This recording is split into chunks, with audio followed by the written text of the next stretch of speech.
the coaching hire spree has been going down in the National Football League. Now, a bunch of teams have picked their guy for the future, and there's only 2 vacancies left now in Washington and in Seattle. What was your favorite coaching hire that we saw recently, Logan?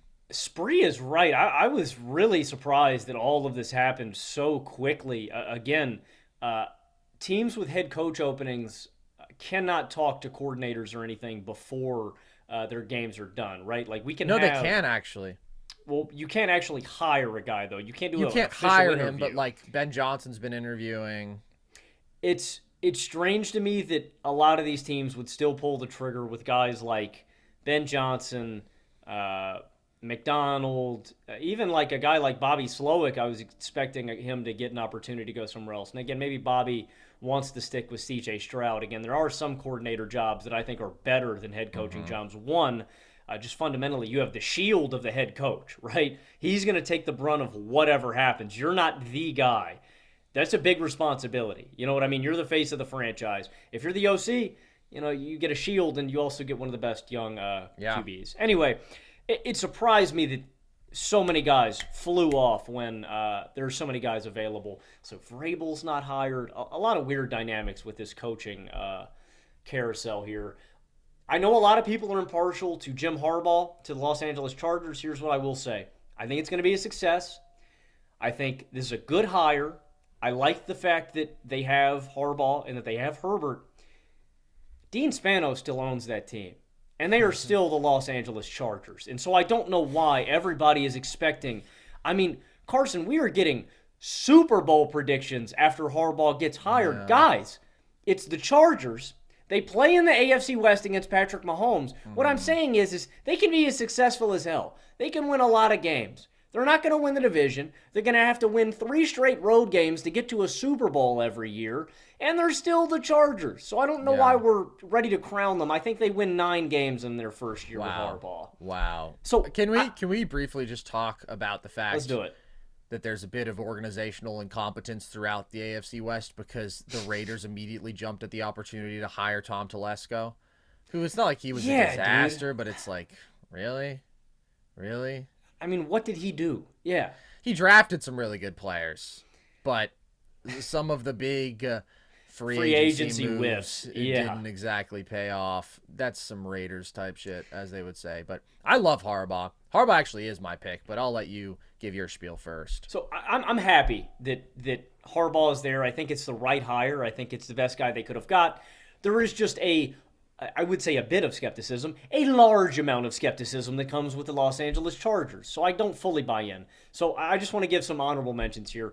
I like Gerard Mayo to the Patriots. He understands the Patriot way. He's a defensive mind. And I think there is just some merit to this guy played the sport. This guy played defense. He can get people to buy into him.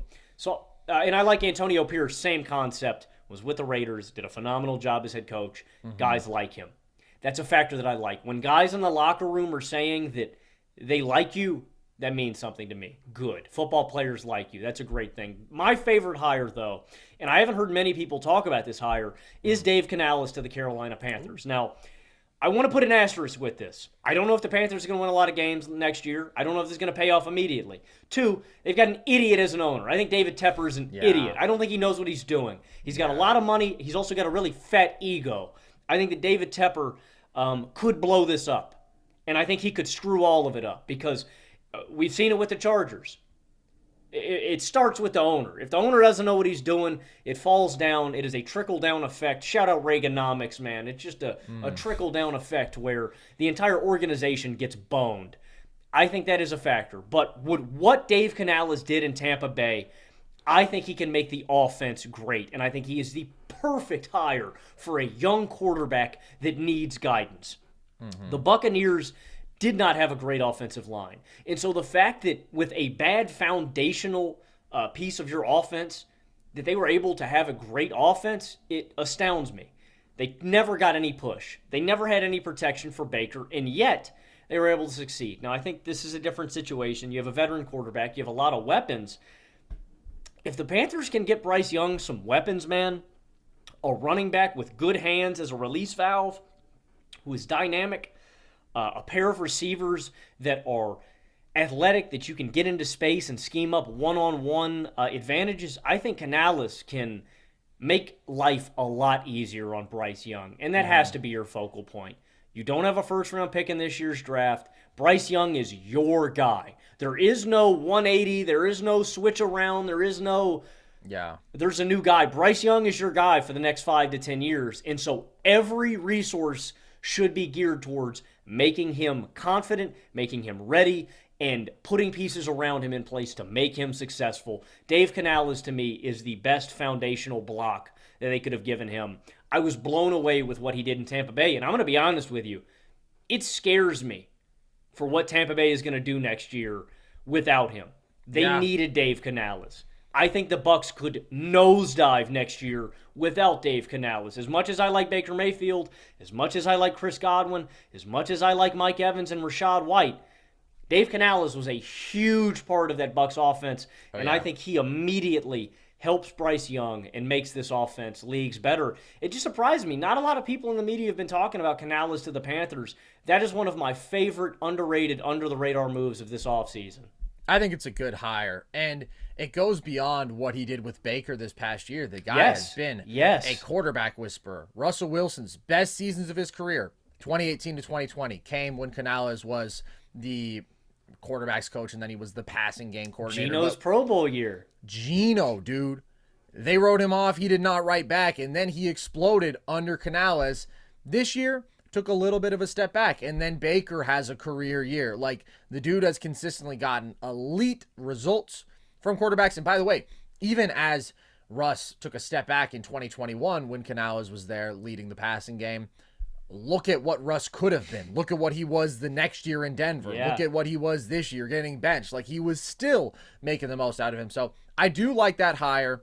I'm always going to be a fan of going with a young offensive mind if that guy is really proven and if that guy has really produced results. And I also think that Brian Callahan to the Titans is interesting. I think that he did a good job with a Bengals offense that this year was obviously having to overcome the Burrow absence, and he's had a lot of talent in years past, but I think that that's a solid hire. I would prefer Canales because Bryce just needs a guy. Bryce needs a dude who can help guide him through this transition. But my favorite coaching hire was Harbaugh. That is something that I think gets kind of underrated and lost. We can kind of pin all of the blame on these young QBs, but it's like, for example, another Alabama quarterback. I don't think Mac Jones was a complete bum. Look at what Belichick did to support him. Like, I don't think Mac Jones was a great quarterback, but it's like when you take a young quarterback and you throw him to the wolves and you don't give him an offensive mind, everybody, you know what I mean? It's just you're hanging him out to dry, and this is the best thing that I think David Tepper and the Panthers could have done for him. I'm ecstatic for Carolina. Finally, they do something right. It's going to be great when they win 8 games this year and David Tepper says, why the hell aren't we in the playoffs? Why didn't we win the Super Bowl? That's going to be awesome.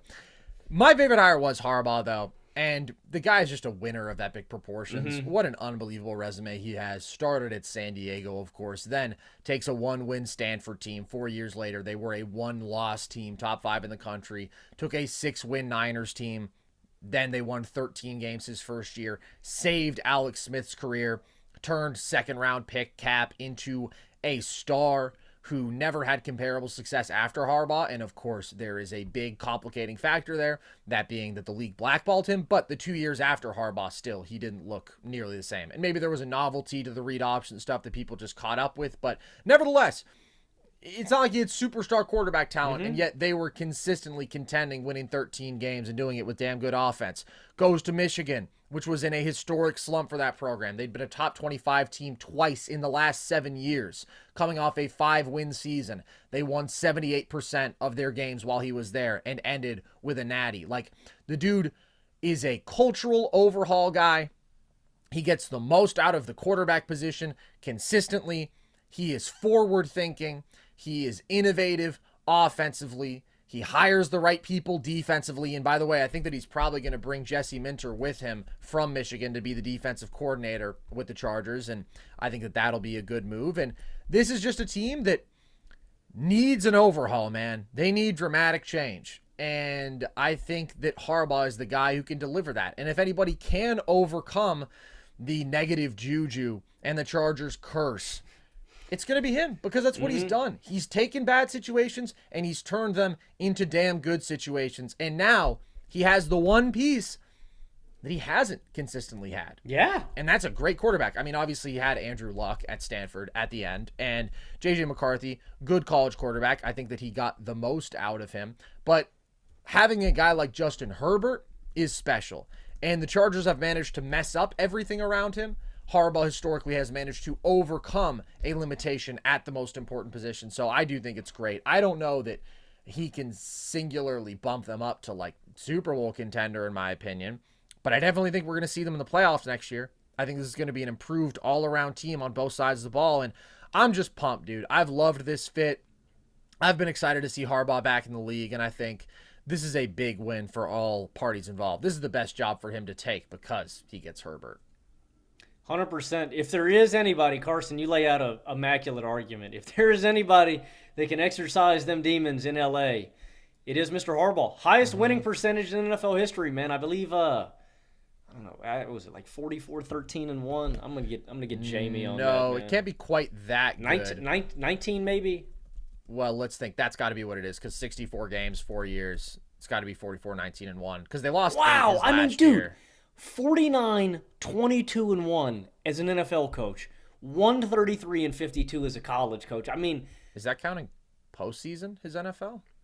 Because he coached 4 years, so it should be 64 games. But that's probably counting postseason. Yeah, I mean, it's maybe we all should start rocking the same shirt and pants every day, man. Dude, yes, it's a path to greatness. You don't have to spend time thinking, am I going to wear the Nerd Sesh hat or the Volume hat? I mean, to be fair, you and I actually do keep our wardrobes pretty consistent, but we need to take it to another level. We need to be khakis and polo every single day. Cartoon character, man. Literally, dude. It's tough in cartoons. I respect the consistency. I try to emulate it, but I need to go further in that direction. Okay, on the flip side of this, what was your least favorite coaching hire? I want to be clear. I don't think there's been any egregiously bad coaching hires yet. I agree. I think they've all been very good. The one that I just wasn't as emphatically enthused about was Raheem Morris to the Atlanta Falcons. And I want to be clear about something. This has nothing to do with Raheem Morris. Anytime players endorse a coach, bam, you got me. If they stamp your approval, everybody who has ever talked about Raheem Morris has talked about him in a glowing light. He is a great mind. He is a great leader. He is a great leader of men. When you have that quality, I'm all for it. If you can lead a locker room and they buy into you, I'm for it. The only reason I say Raheem Morris is I just wanted that offensive guy. Yeah. Screw Arthur Smith. I don't know if that guy could get me to, I say this, get me to get out of bed, man. I don't know. Yeah. That guy doesn't really fire me up. No. So I'm glad they have a leader now, but I want a guy who's also going to maximize the offensive talent that is here. Again, the Atlanta Falcons have invested so much draft capital into their offense. If you're talking about the offensive line, which I think is one of the best in the NFL. If you're talking about Bijan Robinson, Drake London, Kyle Pitts, there are still two glaring pieces that are very important to the offensive components. That is quarterback and offensive coordinator. They are still out of the woods in that one, and they have not found their guy. And until they do that, can I buy into the Atlanta Falcons? No, I can't. The Atlanta Falcons, last year, this season, were one of the most talented rosters in the National Football League. They had a lot of people saying they're going to win 10 games, they're going to win 11 games, they're going to win 12 games. They are overwhelmingly talented. Yes, that is still true. And I think next season, with the guys they have under contract, the pieces they have drafted, the guys they have in place, this is going to be one of the most talented rosters in football. But you need an offensive coordinator, and you need a quarterback that is going to elevate all of this talent and put them over the top. Like, I would pick the Falcons to win the NFC South next season if they get those pieces. Think about it. The Panthers have Canales, and I like that hire a lot, and I think they're going to improve a lot next year. They're not going to win the division. The New Orleans Saints are in cap hell, have Derek Carr as their starting quarterback. Boo, you're out of the picture. Tampa Bay Buccaneers lose Dave Canales. I love Baker Mayfield. He is my darling baby boy. I'm kind of counting them out next year because Canales to me was the biggest part of why they were successful. So goodbye, Tampa Bay. That leaves Atlanta right there. This is their division to seize.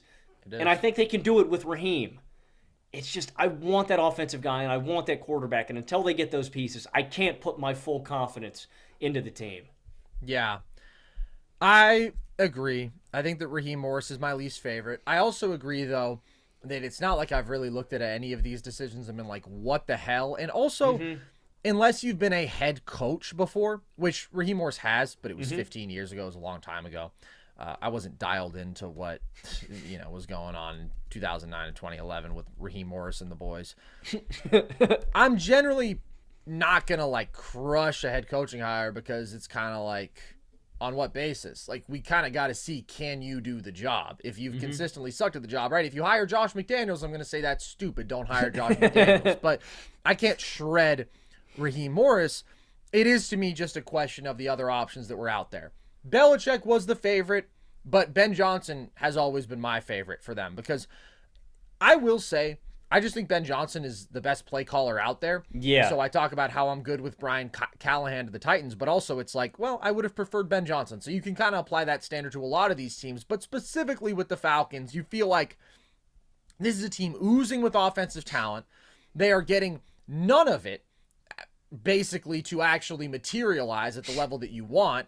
And here's a guy who's not just a great play caller. He has built this offense based on dominance in the trenches, run first football, and then creative passing off of that. Man. That's what they want to do. That's what they want to do. They want to run the football down your throat and then have a quarterback who, right, can attack in spots and be efficient. And that's what Ben Johnson has done so brilliantly in Detroit. So I just love that for them. And Raheem, I believe that players love him, and that absolutely matters. He hasn't really been associated with that many defenses that have been all that good. Even the Rams defense the Super Bowl year, they took a step back from the previous year despite being loaded in terms of talent. But he's familiar with the organization. He has the players factor. And versus Belichick, I think Bill would probably be a better defensive coach right now. But when you look at the totality of the picture, Bill is 71. Bill is going to want to do things exclusively his way. Offensively, at least Raheem Morris has been around a Sean McVay. He's younger, probably more with the times there, even though that's not really his domain.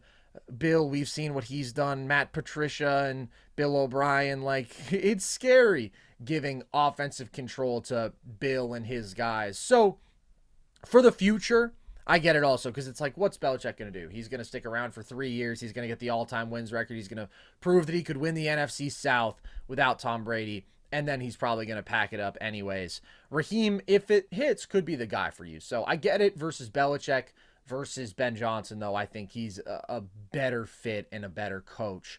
But what do you think happens with Bill Belichick now, Logan? Because he's still floating out there. And as I mentioned, there's 2 jobs left. Commanders, Seahawks. This was the one, Atlanta, that everybody had keyed in on for him. I can't imagine that if he sits out this year that Belichick comes back next season. You know what I mean? I feel like if Bill is out of the door, he's gone.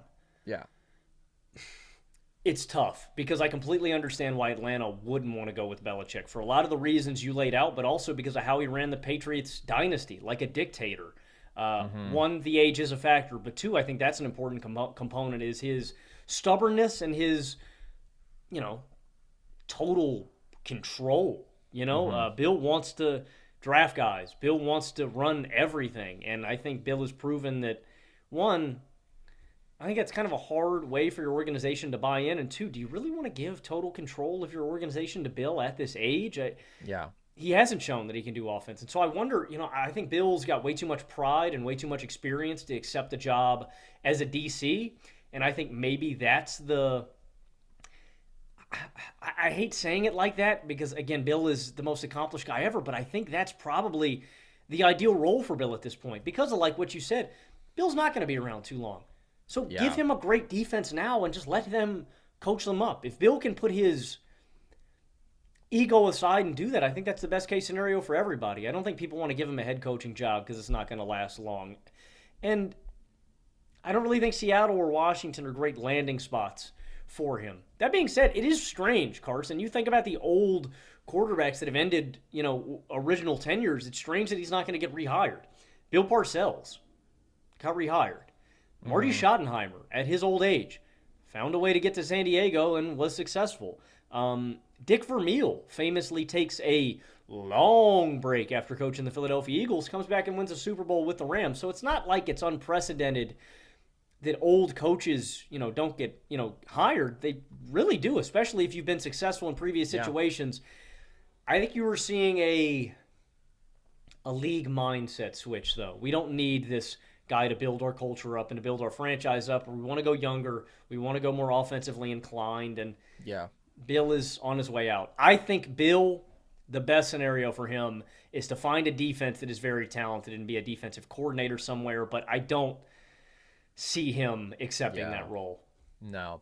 It would be awesome. That'd be the best fit because he's still a brilliant defensive coach, but offensively, he's behind the ball. And in terms of personnel decision-making, he has really slipped up over the last half decade. So that's the appeal to hiring him, is fix our defense. And then hopefully you aren't trying to force your way into our front office and we have a good guy there. And hopefully we can pair you with a good offensive coordinator and then boom, problem solved. Bill Belichick is not going to be a defensive coordinator somewhere at 71, though. He's not going to go back to his 80s Giants days. I just think that he's past that. The one job that I was holding out hope would open up was the Eagles job, just because this Sirianni stuff is hilarious.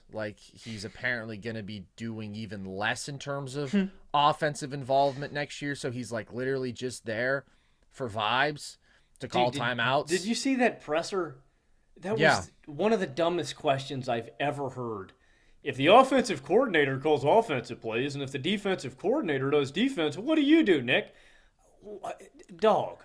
Well, I mean, okay, that's obviously a little bit dumb, but it is also kind of funny that he had to answer that. Yeah. Because it's kind of like, what do you had do? Two great coordinators and you were great, and then those two coordinators left and you fell apart. Of course, there are dudes who are really good head coaches who don't handle play calling on either side of the ball, but I don't think that Sirianni is the best example of that being a successful model. But that job is not open. So if I were to pick between the two jobs, Washington and Seattle, I would say Seattle would be more fun because I think he could fix that defense. I think that there's talent there, and offensively, they've been more productive, but there's just no way that the Seahawks would go from 72-year-old Pete Carroll to 71-year-old Bill Belichick. First of all, philosophically, I can't imagine that's what they want to do, and also that would just be so disrespectful to Pete. You can't keep your job, but we're going to go with one of your major rivals and contemporaries of the last decade and a half. So I don't think he's going to take a job, and I don't think he's going to go coordinate somewhere. But I wouldn't rule out him coming back after a year. I think he wants that record, man, and I think he still wants to be in football for at least a little bit longer. That is the other scenario. The other scenario that I think could arise, the first scenario, like you mentioned, Bill waits a year, comes back in the next coaching cycle and gets hired. The second scenario is that a coach gets fired that we're not expecting to in the offseason. You know what I mean? I don't know who that guy is. And at this point, I feel like it's too late. I wouldn't anticipate anybody getting canned, but I don't know, man.